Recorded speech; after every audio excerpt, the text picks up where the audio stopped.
वंदे मातरम। अग्निवीर अमृतपाल सिंह, जिनका एक अंतिम संस्कार का एक वीडियो जो वायरल हुआ है।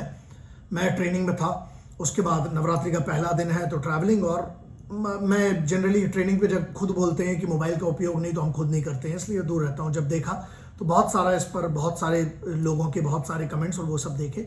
अब यहाँ पर दो है जो आपको जानना बहुत ज़रूरी है। मैं सिर्फ एक बात कहता हूँ, सबसे पहले तो यहाँ पर जो 60 को जो नगरोटा में है आर्मी की, उसने एक चीज़ अपना जो ऑफिशियल अकाउंट से एक लिखा है कि सेल्फ इन्फ्लिक्टेड इंजरी है, गन शॉट है, जिसके कारण इस बच्चे की मृत्यु हुई है। तो एक ये वर्जन है जिस पर कोर्ट ऑफ इंक्वायरी जो है वो ऑलरेडी चालू हो गई है।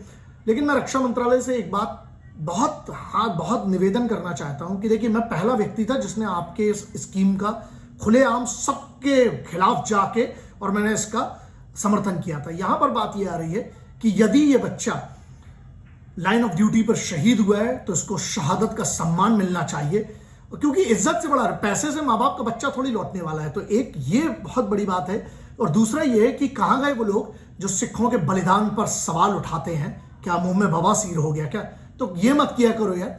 और तीसरा एक जो मेरा पॉइंट है वो ये है कि सरकार को इसको हाईएस्ट लेवल पे एक इंक्वायरी होना चाहिए और उसका जो भी आउटकम आता है ये पब्लिक को बताना चाहिए, क्योंकि इसमें क्या होता है ना, बहुत सारी भ्रांतियां भी फैल रही हैं, मुझे जो लग रहा है। इसलिए मैंने क्या कहा कि पहले मैंने जैसे इस खबर को, बहुत सारे लोगों के बच्चों के कुछ के मैसेज थे, कुछ ऑफिशियल्स, कुछ मेरे दोस्त हैं उनके आए, फिर मैंने इस पर जितना मुझे 1.5-2 घंटे में जो चीज़ मैं समझ पाया है, जो लोगों से बात की, तो कंसर्न ये है कि 2 वर्जन है, आप समझ लें। एक तो ये है कि उस बच्चे का सेल्फ इन्फ्लिक्टेड जो इंजरी के कारण जो गन शॉट हुआ उसके कारण उसकी मृत्यु हुई है, तो एक ये वर्जन है। दूसरा ये है कि अगर उसकी रजौरी सेक्टर में जो उसकी शहादत हुई है तो उसको गार्ड ऑफ ऑनर और जो बलिदान क्यों नहीं। मैं सीधी सी बात ये कह रहा हूं कि अगर उस बच्चे की शहादत हुई है, क्योंकि मैं कोई ऑफिशियल नहीं हूं, मैं जब तक इसकी मेरे पास पूरी जानकारी 100% नहीं है, मैं कोई अफवाह नहीं फैलाना चाहता हूं। तो दोनों पक्षों की मैं आपको बात बताना चाहता हूं क्योंकि बहुत चल रहा है इसमें।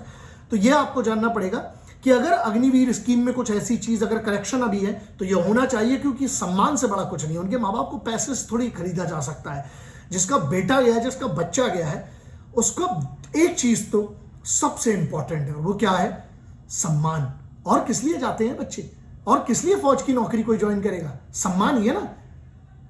और जिन्ने बंदे अपमान करते हैं यार, उन्होंने ਲਈ भी है हुण की मूँह च बवासीर हुआ ने, हुण गल्लां क्यों नहीं होंदी? और बलिदान दी और पुत दिया सी मां प्यो ने अपना। तो बहुत सारी चीजें दुखी, थोड़ा बुरा भी लगा। देखिए, अब इसकी 2 वर्जन है, मैंने आपके सामने रखने की कोशिश की। जब इसकी डिटेल मेरे पास और आएगी तो मैं उस पर रिएक्ट करूंगा। मैं बिल्कुल उसकी पूरी डिटेल के साथ वो करूंगा ऑफिशियल से बात करने के बाद। फिर उसके बाद जो डॉक्यूमेंटेशन होती है उसका पूरा कोशिश करूंगा, कैसे उसका एक्सेस हो सकता है वो सब चीज़ों के लिए ऑफिशियल लेवल पे जो हो सकता है।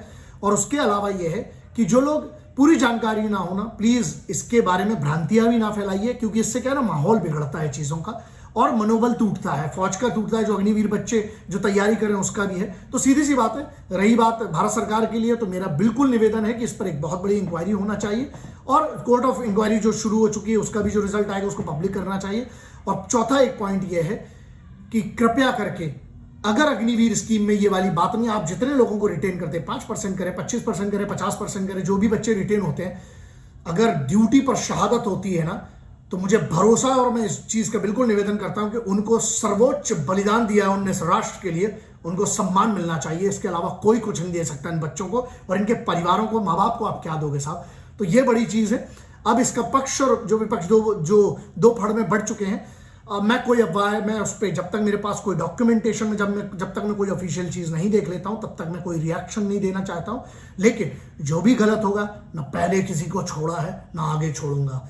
वतन से ना पहले कोई था ना वतन के कोई बाद आएगा। जब मैं अपने परिवार, अपने माँ बाप, अपने बच्चों के ऊपर वतन को बोलता हूं ना, है तो मेरे लिए है और रहेगा हमेशा।